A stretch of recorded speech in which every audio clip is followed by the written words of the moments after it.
सुल्तान Salahuddin Ayyubi रहमतुल्लाह अलैह का कफन और आखिरत की तैयारी। जब सुल्तान सलाहुद्दीन अय्यूबी रहमतुल्लाह अलैह की वफ़ात का वक्त करीब आया तो उन्होंने अपने खादिम को बुलाया और फरमाया, मेरा वो कफन लाओ जो मैंने अपनी ज़िंदगी में खुद तैयार करवाया है। फिर उन्होंने हुक्म दिया कि उस कफन को एक नेज़े पर बांधकर शहर दिमिश्क की गलियों में घुमाया जाए और ऐलान किया जाए कि देखो, दुनिया फतह करने वाला सुल्तान आज सिर्फ एक कफन लेकर जा रहा है। लोग ये मंजर देखकर रो पड़े। जिस शख्स ने बैतुल मुक़द्दस फतह किया, जिसके नाम से दुश्मन कांपते थे, वो दुनिया से खाली हाथ जा रहा था। हैरत अंगेज हकीकत, जब सुल्तान सलाहुद्दीन अय्यूबी रहमतुल्लाह अलैह की वफ़ात हुई तो उनके ज़ाती ख़जाने में इतनी दौलत भी न थी कि उनके कफन का खर्च पूरा हो सके।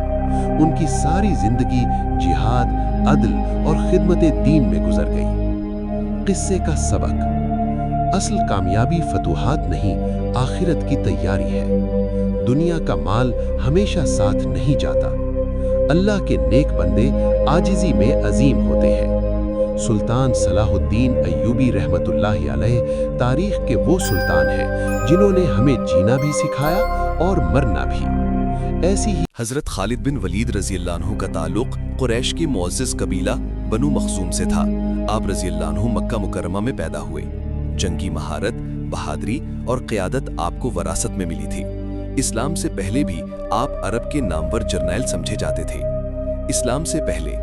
इस्लाम से कबल हज़रत खालिद ने ग़ज़वा उहुद में कुफ़ार की तरफ से ऐसी जंगी चाल चली जिससे मुसलमानों को वक्ती नुकसान उठाना पड़ा। ये आपकी अस्करी ज़हानत का वाज़े सबूत था।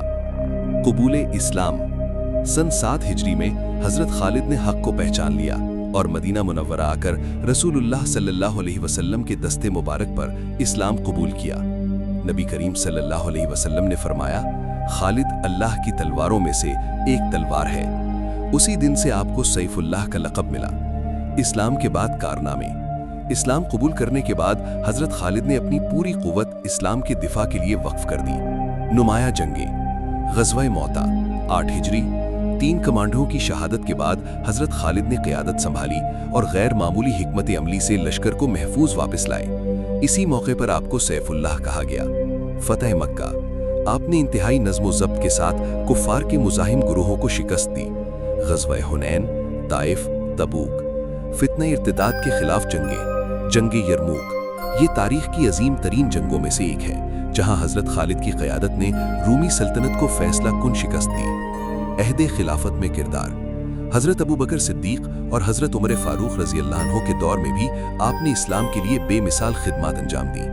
हज़रत उमर ने आपको सिपा सालारी से हटाया, मगर हज़रत खालिद रज़ी अल्लाह अन्हु ने फरमाया, मैं खालिद इसलिए नहीं लड़ता कि मैं कमांडर हूँ, बल्कि इसलिए कि मैं अल्लाह का सिपाही हूँ। वफ़ात, इतनी जंगों में हिस्सा लेने के बावजूद हज़रत खालिद बिस्तर पर 22 हिजरी में हुम्स शाम में वफ़ात पा गए। आप फरमाया करते थे, मेरे जिस्म पर तलवार के ज़ख्मों के निशानात हैं, मगर मौत बिस्तर पर आ रही है। ये अल्लाह की हिकमत थी। खुलासा, हज़रत खालिद बिन वलीद रज़ी अल्लाह अन्हु अजीम जर्नैल, बेमिसाल बहादुर, अल्लाह के दीन के लिए ज़िंदगी वक्फ करने वाले, इस्लाम के सच्चे सिपाही। इस्लामी तारीख का वो दिन जिसने हक और बातिल के दरमियान हमेशा के लिए फ़र्क वाज़ेह कर दिया, ये है 17 रमज़ान 2 हिजरी, बदर का मैदान। मुसलमानों की तादाद सिर्फ 313, ना मुकम्मल असलहा, न जंगी तैयारी, सिर्फ 2 घोड़े, 70 ऊंट और मजबूत ईमान। दूसरी तरफ कुरैश मक्का के 1000 जंगजू, मुकम्मल हथियार, घोड़े, ज़रहे और गुरूर। ये जंग ताकत की नहीं, हक की थी। नबी करीम सल्लल्लाहु अलैहि वसल्लम की दुआ, जब जंग शुरू होने वाली थी, नबी करीम सल्लल्लाहु अलैहि वसल्लम ने अपने हाथ उठाए और इस शिद्दत से दुआ की कि चादर कंधों से गिर गई। ऐ अल्लाह, अगर आज ये छोटा सा ग्रोह हार गया तो जमीन पर तेरा नाम लेने वाला कोई ना रहेगा। ये दुआ आसमानों तक पहुंच गई। जंग का आगाज, जंग शुरू हुई, मुसलमान साबित कदम रहे। कुरान गवाही देता है कि अल्लाह ने फरिश्तों के जरिए मदद फरमाई। मुसलमान कम थे मगर दिल मजबूत, सफ़े मुनज़्ज़म اور یقین کامل۔ ایک ایک کر کے باطل کے سردار گرتے گئے۔ اللہ کی مدد اور فتح۔ نتیجہ وہی ہوا جو اللہ نے وعدہ فرمایا تھا۔ 313 نے 1000 کو شکست دے دی۔ یہ فتح صرف تلوار کی نہیں تھی، یہ فتح تھی ایمان، صبر اور اتحاد کی۔ غزوہ بدر کا سبق۔ غزوہ بدر ہمیں سکھاتی ہے، تعداد نہیں، ایمان اہم ہے، وسائل نہیں، اللہ پر بھروسہ ضروری ہے۔ دعا، صبر اور اتحاد فتح کی کنجیاں ہیں۔ یہ صرف ایک جنگ نہیں، یہ ایک پیغام ہے۔ حضرت موسیٰ علیہ السلام اور چرواہے کی سچائی۔ ایک دن حضرت موسیٰ علیہ السلام کوہ طور کے راستے میں ایک چرواہے کو بڑی محبت سے اللہ سے بات کرتے سنا۔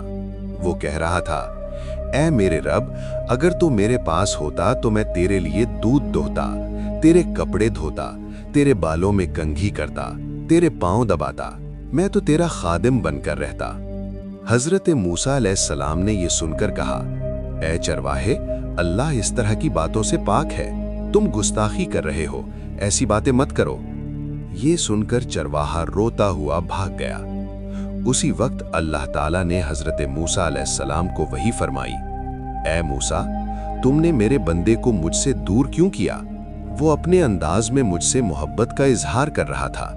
ہر شخص اپنی زبان اور سمجھ کے مطابق مجھ سے بات کرتا ہے۔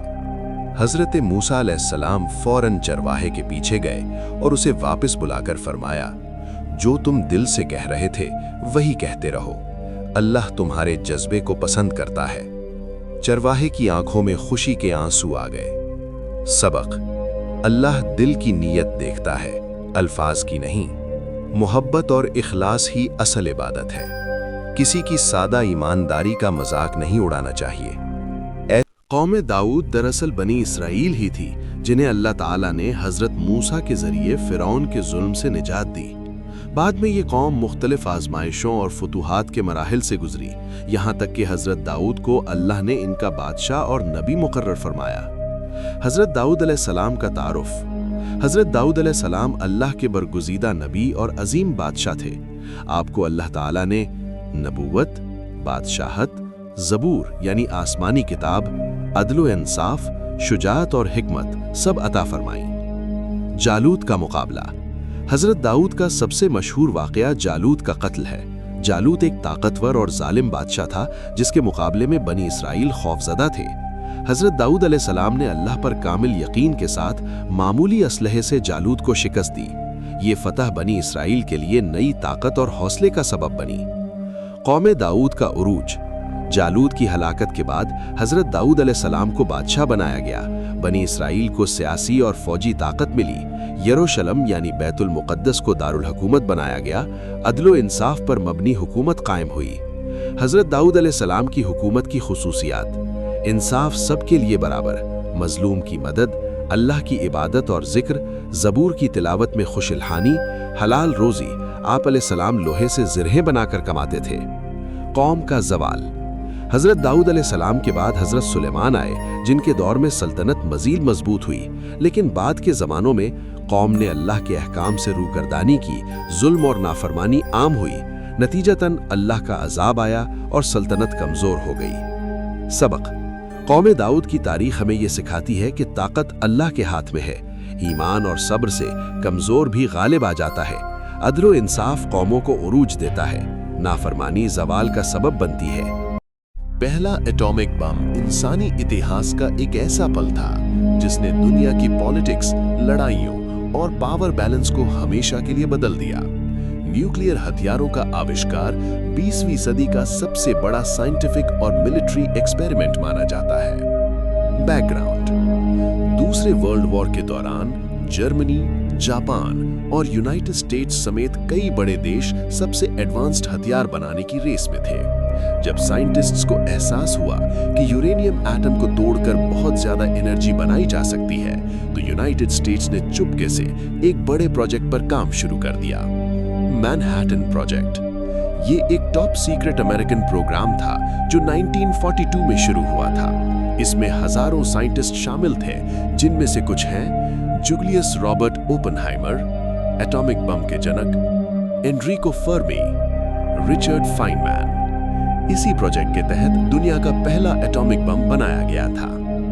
पहला atomic bomb test, Trinity test. तारीख 16 जुलाई 1945। जगह न्यू मैक्सिको का यूएसए का रेगिस्तान। नतीजा, धमाका इतना जोरदार था कि रोशनी मीलों दूर तक दिखाई दे रही थी और जमीन हिल गई थी। ये इंसानी इतिहास का पहला सफल न्यूक्लियर धमाका था। हिरोशिमा पर हमला 6 अगस्त 1945। युद्ध में इस्तेमाल किए गए पहले एटॉमिक बम का नाम था लिटिल बॉय। टारगेट, जापान का हिरोशिमा शहर। तबाही, अंदाजन 70,000 से 90,000 लोग तुरंत मारे गए। पूरा शहर राख में बदल गया। नागासाकी हमला 9 अगस्त 1945। दूसरे बम का नाम था फैटमैन। Target, Nagasaki. तबाही, लगभग 40,000 से 75,000 लोग मारे गए। इस धमाके के बाद जापान ने सरेंडर कर दिया। युद्ध का अंत, एटम बम के इस्तेमाल से दूसरे विश्व युद्ध का अंत जल्दी हो गया, लेकिन इसके बाद दुनिया डर के दौर और कोल्ड वॉर में चली गई। ऐसे ही जानकारी वाले वीडियो पाने और उर्दू इतिहास से जुड़े रहने के लिए हमारे चैनल को सब्सक्राइब करें।